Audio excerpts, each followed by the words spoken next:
অনেক খোঁজাখুঁজির পরে আফসানার এই সুন্দর ভিডিওটি আমার সামনে পেয়েছি, তাই ভিডিওটি ডাউনলোড করে ডুয়েট করলাম। ভিডিওটি দেখুন শেষ পর্যন্ত, আশা করি ভালো লাগবে, দেখতে থাকুন।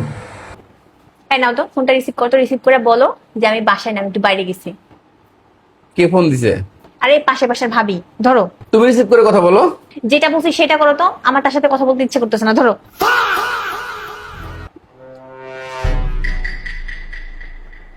হ্যালো। ওহো, কি ব্যাপার, আজকে ম্যাডাম কোথায়? সে একটু বাইরে গেছে, সে আসলে আমি বলবো আপনাকে ফোন দিতে, ঠিক আছে? ওকে, বাই। আরে বাই, কেন এত তাড়াতাড়ি কিসের? হ্যাঁ, এমনিতে তো আপনি আমার সাথে কথা বলার জন্য খুব উতলা হয়ে থাকেন। আজকে যখন সুযোগ পাইছেন তাহলে আজকে কেটে দেওয়ার জন্য এত তাড়াহুড়া কেন? হ্যাঁ, মানে আচ্ছা থাক, এত ঘাবড়ানো লাগবে না, এমনিতেও আমি আপনার বেশি সময় নিব না। আচ্ছা, আমাকে একটা কথা বলেন তো। কি কথা? ধরেন আমার আর আপনার ওয়াইফের মধ্যে যদি ঝগড়া লাগে তাহলে আপনি কার পক্ষ নিবেন?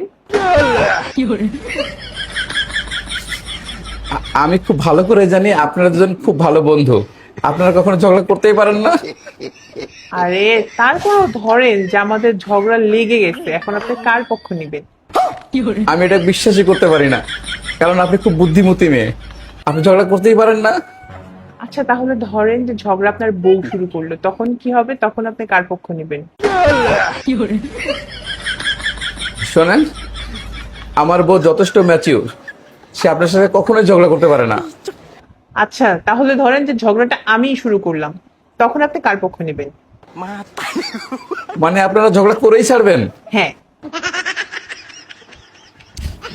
বলো বলো, তুমি কার সাইড দিবা? তোমার। আমি জানতাম। আমি জানতাম আপনি আমার পক্ষই নিবেন। ওকে, বাই।